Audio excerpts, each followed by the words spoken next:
सड़क पर तड़पते देश के भविष्य और अनशन पर बैठे महानायकों को देखकर क्या इस अंधी बहरी सरकार का कलेजा नहीं कांपता है।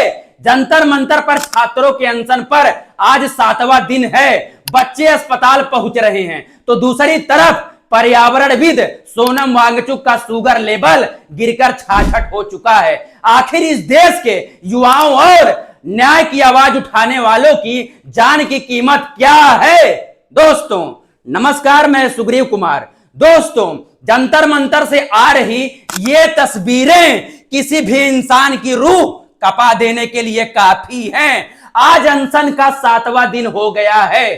छत्तीसगढ़ के एक छात्र बिना कुछ खाए पिए सिर्फ पानी के सहारे 8 दिनों से धरने पर बैठे थे, जिनकी तबीयत आज बेहद नाजुक होने पर उन्हें अस्पताल में भर्ती कराना पड़ा है। हमारे छात्र इनेश भाई 7 दिनों से भूखे प्यासे बैठे थे। आज उनका शरीर जवाब दे गया है दोस्तों, और उन्हें भी अस्पताल ले जाना पड़ा है। बच्चे भूख से पेट पकड़कर चल रहे हैं, लेकिन कुर्सियों पर बैठे हुक्मरान आंखें मूंद कर तमाशा देख रहे हैं। इस आंदोलन में अब देश के बड़े बड़े दिग्गजों की हिम्मत और जज्बा जुड़ चुका है। सुप्रसिद्ध पर्यावरणविद सोनम वांगचुक और उनके साथ 20-25 छात्र पिछले कई दिनों से लगातार भूख हड़ताल पर हैं। उनकी मांग सीधी है, नीट परीक्षा घोटाले पर जवाबदेही तय हो और शिक्षा मंत्री धर्मेंद्र प्रधान तुरंत इस्तीफा दे। भूख हड़ताल के चलते सोनम वांगचुक का वजन लगातार गिर रहा है और उनका शुगर लेवल सामान्य से बहुत नीचे यानी 66 पर पहुंच चुका है। डॉक्टर लगातार उन पर नजर बनाए हुए हैं, लेकिन सरकार के कानों पर जूं तक नहीं रेंग रही है। इस आंदोलन की ताकत का अंदाजा आप इस बात से लगाइए कि राजस्थान की शान 101 साल के स्वतंत्रता सेनानी और पूर्व सांसद पंडित रामकिशन जी खुद जंतर मंतर पहुंचे हैं। उनके साथ देश के जाने माने वकील प्रशांत भूषण और वामपंथी नेता बृंदा करात भी इस आंदोलन को समर्थन देने मंच पर मौजूद हैं। दोस्तों आंदोलन की शुरुआत 2 मिनट के मौन के साथ हुई, जहां सैकड़ों प्रदर्शनकारी और किसान नेता भी कंधे से कंधा मिलाकर खड़े दिखे हैं।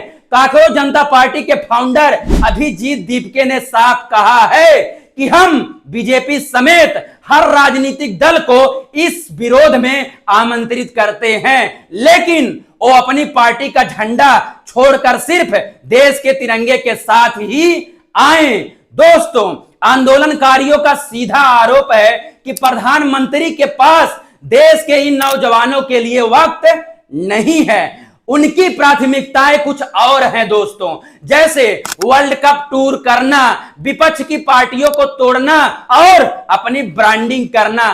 शर्म तो तब आती है ना जब इस देश के छात्र अस्पताल पहुंच रहे हैं और सत्ता पक्ष के लोग उनका मजाक उड़ा रहे हैं। बीजेपी के एक नेता नितिन नवीन ने तो हद ही पार कर दी है। उन्होंने तेलंगाना के वारंगल में बयान देते हुए इस आंदोलन से जुड़े लोगों और नई पार्टियों को वायरस और काकरोच तक कह दिया है और उन्हें सबक सिखाने की धमकी दी जा रही है। जो लोग देश के छात्रों के हक की लड़ाई को देश तोड़ने की साजिश बताते हैं, जनता उन्हें अपनी औकात जरूर दिखाएगी। एक घोटाला थमता नहीं है, दूसरा सामने आ जाता है।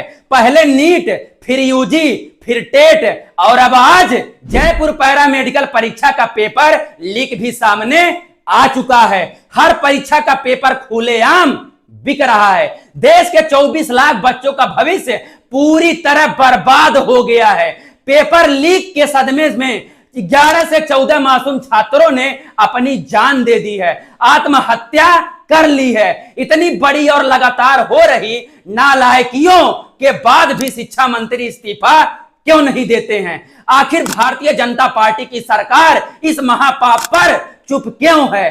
क्या अभी भी सरकार कुछ और मासूमों के मरने का इंतजार कर रही है? दोस्तों जंतर मंतर पर चल रही यह लड़ाई सिर्फ इन बच्चों या सोनम वांगचुक की नहीं है। यह इस देश के लोकतंत्र और हर उस परिवार की लड़ाई है जिसका बच्चा ईमानदारी से पढ़ना चाहता है। बिकाऊ मीडिया भले इस मुद्दे को छोड़कर अमेरिका और इजराइल की जंग दिखाने में व्यस्त हो, लेकिन हमें चुप नहीं रहना चाहिए। दोस्तों, सत्ता के इस अहंकार नेताओं के इन घटिया बयानों और बिकाऊ मीडिया की गद्दारी पर आपका खून उबलता है या नहीं? कमेंट बॉक्स में अपनी राय पूरी बेबाकी और ताकत से जरूर लिखिएगा। इस वीडियो को इतना शेयर कीजिएगा कि जंतर मंतर की यह हर गूंज सीधे देश के हुक्मरानों के कानों के पर्दे फाड़ दे। दोस्तों, धन्यवाद। जय हिंद, जय भीम।